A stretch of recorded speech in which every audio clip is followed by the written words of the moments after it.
And welcome back. You're here at Manifesting Your Dreams with Pablo Miguel. We're having a blast. This is one of the most fun interviews that I have. And actually, I wish I would be taking notes. So I know I'm going to watch this again because everything that is coming out of your mouth is powerful, powerful. But we're going over specialized knowledge. If you like to reach your goals, if you want to manifest your dreams, right, which is what that craving that we all have, right? We have it. I like to see this happening in my life.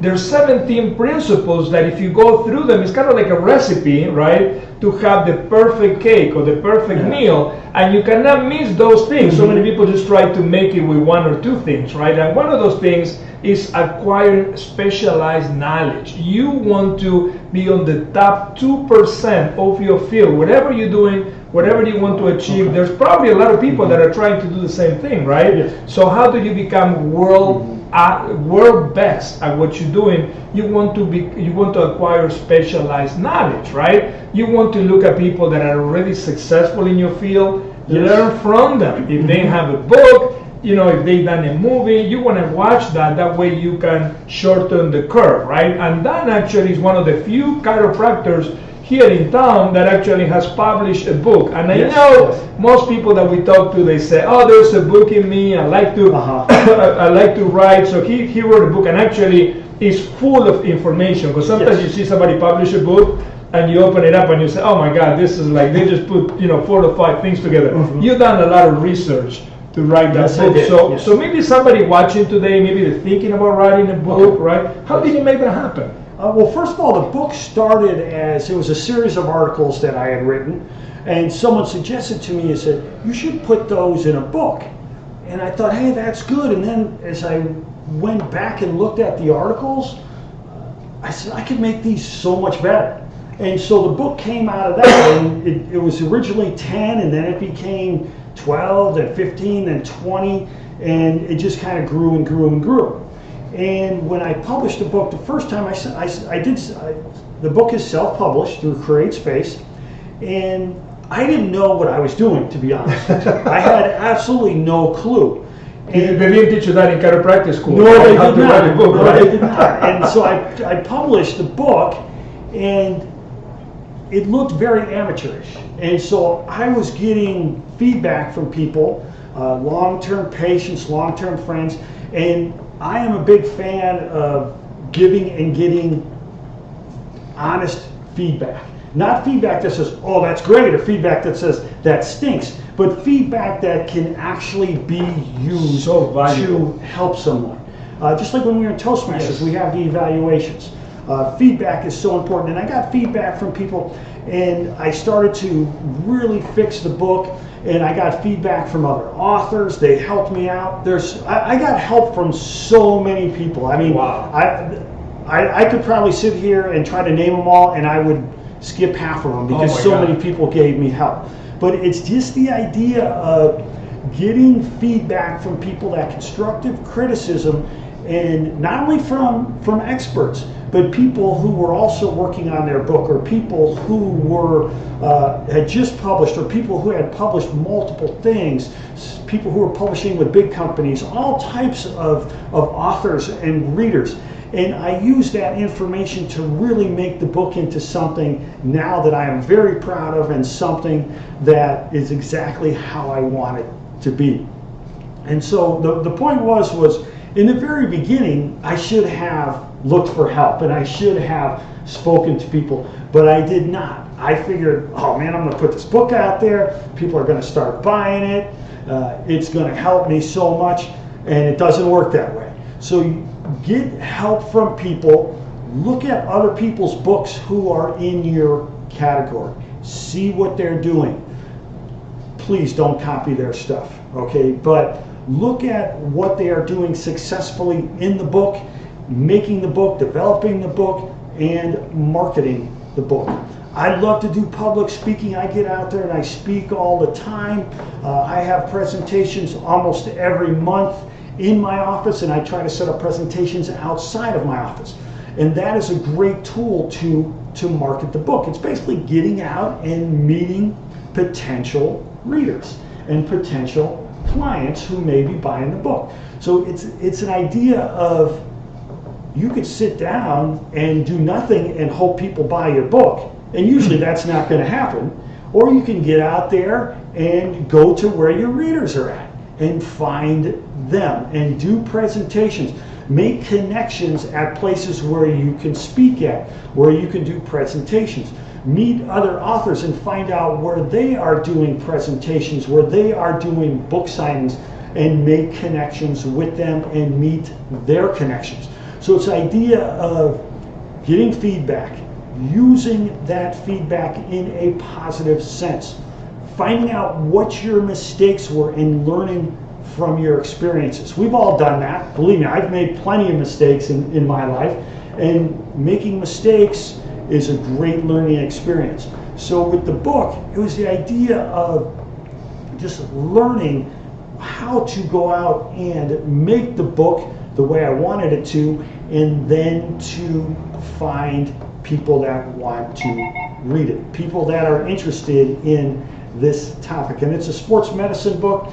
It focuses more towards runners, but athletes of all sports can use it as a tool. Many of my readers have told me that they use it as a reference book. They said that they've read it, but they keep it on a shelf if something hurts, and they go to the book and they say, oh, I think I may be developing, like I mentioned before, runner's knee, patellofemoral pain syndrome, or I may be developing something in hamstring. So they go to the book and they look at it and they use the book as a tool. And so the book is a tool to help people, to help athletes to prevent and rehabilitate, recover from their injuries, and to prevent reoccurrences, because that's so important. But getting back to the book, make as many relationships and business connections as you can, and it's going to help you a great deal. I go to a lot of author events, like local author events here in town,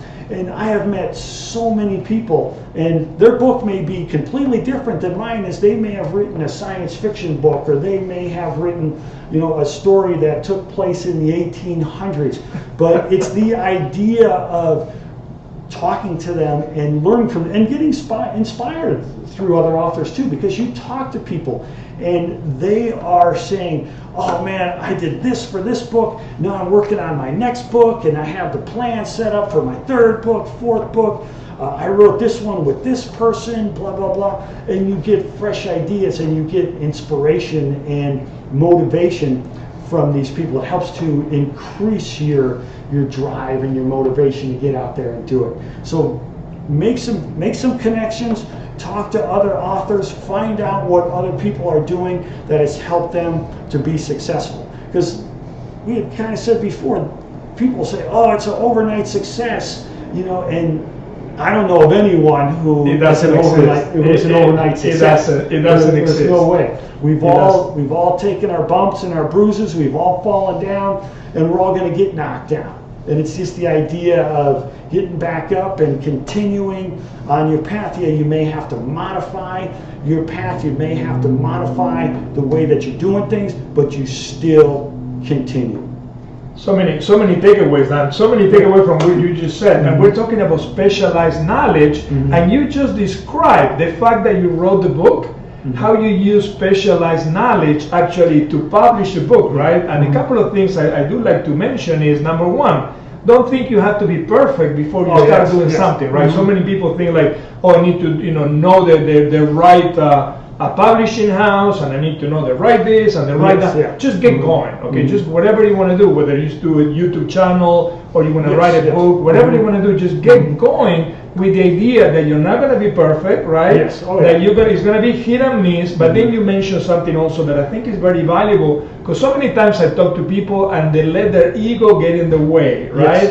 They don't want to hear from anybody else. They know what they're doing. Don't tell me what to do. And you're laughing because you run into people like that, right? And you were very humble. You were very humble. You were like that too, huh? Yes, definitely. But something made you humble, because the way you describe, you say, I like to hear what people have to say, because the idea, one of my key principles is that take action now, and I can always do it better the next time, right? I can always do it better the next time. So I'm going to go, I'm going to do this. But then the key is like, I'm gonna learn from it, right? What Yes. did I do right? Yes. You wanna ask yourself that question. What went right here? Mhm. Because whatever went right, you wanna be able to identify so you can do it again.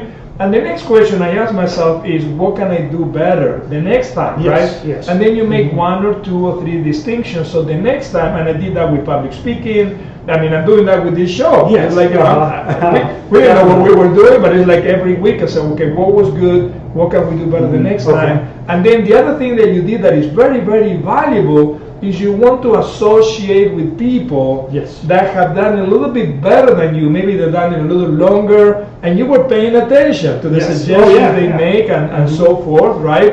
So then the next book that you publish, more than likely, you're gonna build upon all the things that you learned, right? And it's gonna be an even better Most book, definitely, yes. and more successful and things like that. So remember that. Associate yourself with people that are already doing what you're doing. And that's why conferences are so good. That's what actually an organization like Toastmasters, when Yes, we met, yes. is such an amazing organization, because then you get to meet other people, and then you learn that the people that you look up to, right? Yes, Because yes. whether it's an athlete or anybody that is so successful, when you get to know them, you go like, oh my God, they made a lot of mistakes, they had a lot of failures, Of course. but you don't know those stories, right? You only see them the way, hey, how they scored a touchdown or whatever, right? Yes, yes. And then the other thing that you learn is that these people, they were very determined to actually keep going, Yes. right? So let's talk, I don't know if we have enough time, but let's talk a little bit about, because you have a very impressive, I mean, I was really blown away, Okay. YouTube channel, Yes, right? With yes. so much Okay. information that you're sharing for free there, right? Because anybody can go to a YouTube channel, and then you have some short videos and learn different things, right? So maybe somebody watching right now is saying, whatever I'm doing, I need to get into social media. How should I do that? Share some of your experiences on YouTube, and Sure. why did you do it, and a couple of takeaways from it. You Okay. know? Well, one of the things with social media, I was kind of reluctant to do social media at And a first. lot of people do that, right? I And hear that I a was lot, like, right? nah, and I used to always make this joke. I used to say that I think social media is something people do at work instead of doing their work. And that's probably true partially, And, right? and that was not the case at all. When I started to write for a company and they said, we want you to get on Facebook, we want you to get on Twitter, LinkedIn, Google+. And so I got on those for that purpose. And then the next thing you know, I started to use it for my own business. And people were saying, oh, send out links to your articles, send out this information, that information. And it started to grow from there. I was just taking people's feedback, people's suggestions, and I was using it to help me improve what I was doing. And so with the book, I saw another book that someone had written, and it had QR codes in it to links to audio and to video. So I was like, that's a good idea. I have done some videos. And so then I started to do more videos on my YouTube page. Wow. Where it was directly correlated to things that were in the book. And then my YouTube page has just grown from there. Because since the book has been published, I have 3 new YouTube shows: Dr. Ozella's Sports Medicine Report, Championship Fitness, and 2 Minutes of Anatomy.